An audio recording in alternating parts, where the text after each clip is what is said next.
2 uniforms, 3 uniforms, sometimes just for the very same school. Let me explain. Last year, I was working with an American family to help them find a school in Madrid for their 3 children. They were accepted at Concertado school in their local neighborhood, and the family were very happy. Of course, as we all know, a Concertado school, we pay fees at a Concertado school. The family had already factored in that they would pay lunch fees, tuition fees, book fees, and of course, the school uniform. What they had not realized was that there were so many extras to the school uniform, and they had to multiply this by 3, and they were only going to be in Madrid for 1 year. It was a considerable cost. It cost this family altogether about between 800 and 850 euro. That's a lot of money. So school uniforms, are they a thing in Spain? Yes, they are. And in this video, that's what I am going to speak about today. My name is Sinead Galvin. I am an education consultant. I'm founder of Steps into Spain, and I'm the mom of 3 children in schools here in Madrid. So let's start with the schools that do have school uniforms. Concertado schools will almost always wear school uniforms. In fact, it's very rare to see a Concertado school in Madrid that does not have a uniform. In the private schools, some will and some will not wear a uniform. Usually say schools like a Montessori or a Waldorf don't tend to wear school uniforms. Within the international school, some American schools do wear a uniform, some do not. But say British schools will be a school that will always wear a school uniform. Think of Harry Potter-like, and it can be quite a formal school uniform, especially it can be quite disconcerting to see a little 3 or 4-year-old trying to play football wearing a blazer, wearing loafers and trousers. But that is quite a thing in the British school system. And then say in the public schools, there's usually an option to have a school uniform, and it's up to the family. They can wear the school uniform if they wish, but it's not compulsory. Now, like I said, 1 uniform, 2 uniforms, sometimes 3. This is where it gets really interesting because quite a lot of the schools here have more than just 1 set of school uniform. You might have a school uniform for winter. You might have a school uniform for summer, and then you might have a sports uniform, which is different to the formal uniform. So really, it's very important when speaking to the school and seeing that this is the uniform that they've shown on the website. Is this the uniform? Is this the only uniform that your children will wear at schools here in Spain? And then there are these extras, and these are the extras that most families haven't really considered. In quite a lot of schools here, your jacket, the coat, will also be a part of the school uniform or must match the uniform colors, the school colors. Shoes must match the school uniform. Sometimes it can be quite specific. Sometimes even the school bag. Your child's school bag has to match the school colors.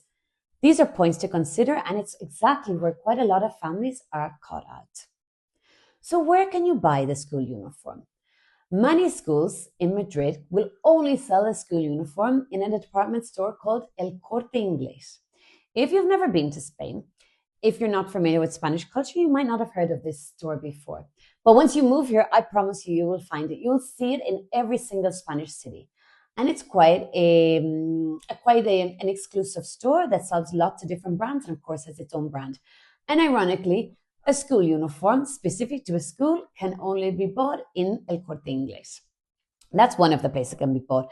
Another one might be that the schools actually have a shop on site. So you can buy the school uniform at the school a couple of days before school is opening.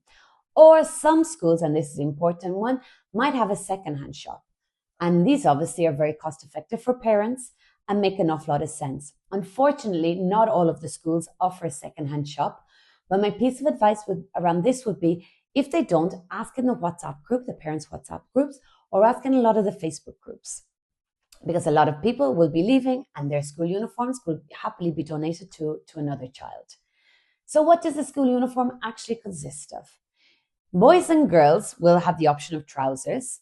Girls will also have the option of skirts. Almost all schools nowadays, thankfully, gives girls both options, skirt and trousers, although there are a few that will not. So again, another question to ask when visiting the school and speaking to the school. There will be a jumper, a shirt, a tie, trousers, and sometimes shoes. If you go to a British school, then there's more. There's be a blazer. They're very, very formal uniforms. Like I said, think of Harry Potter. So the cost of the school uniform. It can, like I said, I would budget, depending on the school, I would say Concertado school could be about €200. A British school could be about €300. These are big costs. And like I said, especially if you've got more than one child. Are they worth it? And this is a big question because there are a lot of people that are very much in favor of school uniform. And they say one of the reasons to be in favor of school uniform is to do with cost. Is it cost effective? I think really that does vary because before, once upon a time, schools would allow you to buy a certain shirt or certain skirt, trousers that didn't have the logo, and later, as a second step, you could sew the logo onto the school uniform. Unfortunately, very few schools now allow that, which means that you're buying schools uniforms with the already logo on it, and there isn't really any way that's more cost effective to do it. So they can turn out to be quite expensive, especially for families that might be thinking of coming here for only 1 or 2 years. And also, there's the point that our children grow, young children, teenagers, they grow quite a lot. So really, it's not a one-off cost. It's going to be a recurring cost, and it's something that you do need to factor in. I would say in favor of the school uniform is that it does make everybody equal. If everybody's wearing the same school or the same type of clothing to school, it means that nobody's going to be different. Nobody can really show off something that they have compared to what another child does not have. But having said that, each child is going to find a certain way to make their own personality seen and to be heard. Over to you. I would love to know your experience with school uniforms in Spain. Has it cost you that much, between 200 and 300 euro? Again, like I said, this is another reason or another consideration when thinking about what is the right school for your child. If you need help finding the right school for your child or becoming aware of what are those questions that you should ask when visiting the schools, get in touch. I'd love to have a call with you.